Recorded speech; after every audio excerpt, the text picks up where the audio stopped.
तो hello everyone, आज हम डिस्कस करेंगे सेना और रक्षा मंत्रालय के आत्मनिर्भरता के विषय में। मैं हूं सविकुल प्रामाणिक और आपका स्वागत करता हूं योर एंड माइंड पर। तो आइए शुरू करते हैं। पिछले कुछ वर्षों में भारत दुनिया में एक मजबूत सैन्य, आर्थिक और औद्योगिक शक्ति के रूप में उभर रहा है। धीरे धीरे दुनिया में उसका दबदबा बढ़ रहा है।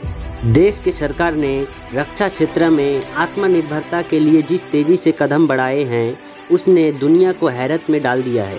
अब हमने कई आधुनिक विमानों और उपकरणों का आयात करने के साथ साथ देश में ही हथियारों और मिसाइलों के निर्माण का काम तेज़ी से शुरू कर दिया है। आज भारत दूसरे देशों को अपने बनाए हथियार बेच रहा है। इस दौरान भारत का रक्षा उपकरणों का आयात घटा है और निर्यात में बढ़ोतरी देखी जा सकती है। वर्तमान में रक्षा क्षेत्र में हमारा निर्यात लगभग 13,000 करोड़ रुपया तक पहुंच चुका है। दुनिया का सबसे ताकतवर और टॉप 10 सेनाओं में भारतीय सेना चौथे स्थान पर पहुंच चुका है। वहीं बात करें हमारे पड़ोसी देश चीन की, तो वह जापान, फ्रांस से आगे हो चुका है और हमसे एक कदम आगे बढ़ गया है। World directory of military aircraft की रैंकिंग 2022 में हमारे देश भारत को 6वां स्थान हासिल हो चुका है। हमारे देश के आज़ादी के पश्चात जितने भी प्रधान नेता आए, उन्हीं के मेहनत और वैश्विक स्तर पर किए जा रहे प्रयासों का यह नतीजा है। आज वर्तमान भारत नए भारत में बदल रहा है। भारत के ब्रह्मोस मिसाइल के अलावा आकाश एयर डिफेंस प्रणाली की भी खासी धूम है। भारत का स्वदेशी जेट विमान तेजस पूरी दुनिया में धूम मचा रहा है। दुनिया के बड़े बड़े देशों ने इसे खरीदने में दिलचस्पी दिखाई है। डिफेंस इक्विपमेंट का सबसे बड़ा एक्सपोर्टर अमेरिका भी पूरी तरह भारत में विकसित इस लड़ाकू विमान में दिलचस्पी दिखा रहा है। साथ ही अमेरिका, ऑस्ट्रेलिया, इंडोनेशिया और फिलीपींस समेत 6 देशों ने भारत के हल्के लड़ाकू विमान तेजस में काफ़ी रुचि दिखाई है। वहीं मलेशिया पहले ही इस विमान को खरीदने की तैयारी में है। भारत ने मलेशिया को 18 तेजस बेचने की पेशकश की है। हिंदुस्तान एरोनॉटिक्स लिमिटेड HAL द्वारा निर्मित तेजस एक इंजन वाला बहुउद्देशीय लड़ाकू विमान है, जिसकी क्षमता अत्यधिक खतरे वाले माहौल में परिचालन की है। दक्षिण पूर्वी एशिया के देश वियतनाम, इंडोनेशिया और फिलीपींस के अलावा बहरीन, केन्या, सऊदी अरब, मिस्र, अल्जीरिया और संयुक्त अरब अमीरात ने आकाश मिसाइल को खरीदने में अपनी रुचि दिखाई है। आकाश मिसाइल के साथ ही कई अन्य देशों ने तटीय निगरानी प्रणाली, रडार और अन्य एयर प्लेटफॉर्मों को खरीदने में भी अपनी रुचि दिखाई है। भारत जल्द ही दुनिया के कई देशों यथा फिलीपींस, वियतनाम एवं इंडोनेशिया आदि को ब्रह्मोस मिसाइल भी निर्यात करने की तैयारी कर रहा है। कुछ अन्य देशों जैसे सऊदी अरब, संयुक्त अरब अमीरात एवं दक्षिण अफ्रीका आदि ने भी भारत से ब्रह्मोस मिसाइल खरीदने में अपनी रुचि दिखाई है। ध्वनि की रफ्तार से 3 गुना तेज मैक 3 की गति से चलने वाली और 290 किलोमीटर की रेंज वाली ब्रह्मोस मिसाइलें भारत रूस सैन्य सहयोग का एक उत्कृष्ट उदाहरण है। ब्रह्मोस मिसाइल तैयार करने के लिए सन 1998 में रूस और इंडिया के बीच सहमति हुई थी। ब्रह्मोस मिसाइल का नाम 2 नदियों के नामों से मिलकर बना है, ब्रह्मपुत्रा जो कि इंडिया में है और मस्कोवा जो कि रूस में है। इन दोनों नामों से मिलकर ब्रह्मोस नाम पड़ा है। ज़मीन, आकाश और समुद्र में लॉन्च की जाने वाली यह सबसे बड़ी खासियत है। यह अपनी तरह का अकेली क्रूज मिसाइल है।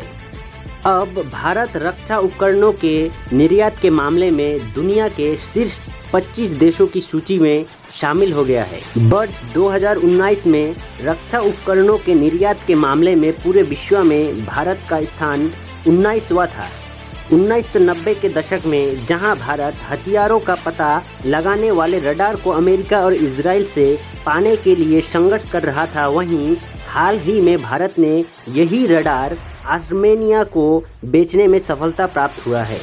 भारत के रक्षा मंत्रालय द्वारा जारी जानकारी के अनुसार भारत ने वित्तीय वर्ष 2017 में 4,682 करोड़ रुपये के रक्षा उपकरण का निर्यात किया था, जो वित्तीय वर्ष 2018 में बढ़कर 10,500 करोड़ हो गया है।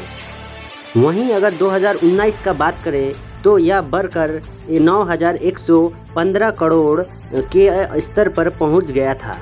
कुल मिलाकर पिछले 7 वर्षों के दौरान भारत ने 38,500 करोड़ रुपये के रक्षा उपकरणों का निर्यात 75 से अधिक देशों को किया है एवं भारत रक्षा उपकरणों का शुद्ध निर्यातक देश बन जाने की राह पर अग्रसर हो चुका है। आज भारत से 84 से अधिक देशों को रक्षा उपकरणों का निर्यात किया जा रहा है। इसी सूची में कतर, लेबनान, इराक, इक्वाडोर और जापान जैसे बड़े देश शामिल हैं, जिन्हें भारत बॉडी प्रोटेक्टिंग उपकरण आदि निर्यात कर रहा है। महत्वपूर्ण बात यह है कि विश्व के दूसरे नंबर के हथियार आयातक भारत को अब मोदी सरकार स्वदेशी के मंत्र से हथियारों का निर्यातक देश बना रही है। सरकार का लक्ष्य है कि 2024 से 25 तक रक्षा निर्यात को बढ़ाकर 36,500 करोड़ की जाए। सरकार का ध्यान स्वदेशी हथियार निर्माण पर अधिक है। इस लक्ष्य को हासिल करने के लिए केंद्र सरकार ने ऑर्डिनेंस फैक्ट्री बोर्ड और 41 आयुध निर्माण फैक्ट्रियों को मिलाकर रक्षा क्षेत्र में 7 सार्वजनिक उपकरण DPSU बना दिए हैं। इसका उद्देश्य प्रशासनिक चुस्ती के साथ कामकाज में पारदर्शिता और तेजी लाना है। अगर बात की जाए पिछले 4-5 वर्षों में हमारा डिफेंस आयात लगभग 21% कम हुआ है। इतने कम समय में यह सब हुआ है। हाल ही में हमारे देश भारत के रक्षा मंत्रालय ने सेना के लिए F-INSAS नाम से एक प्रोजेक्ट तैयार किया है, जिससे पैदल सेनाओं को आधुनिकीकरण को बढ़ावा मिलेगा, जिससे वे बॉर्डर में और भी बेहतरीन काम कर पाएंगे। ये काफ़ी हल्के होंगे, जिससे उन्हें काफ़ी लाभ प्राप्त होगा और कहीं भी आने जाने में उन्हें सुविधा महसूस होगा। इसे सभी जगहों पर बहुत सारे तरीक़ों से इस्तेमाल किया जा सकता है। इसकी सबसे बड़ी खासियत इसकी कम लागत है, जिससे यह काफ़ी किफ़ायती होगा। तो दोस्तों, वीडियो आज यहीं तक। मिलते हैं दोबारा। जय हिंद, जय भारत।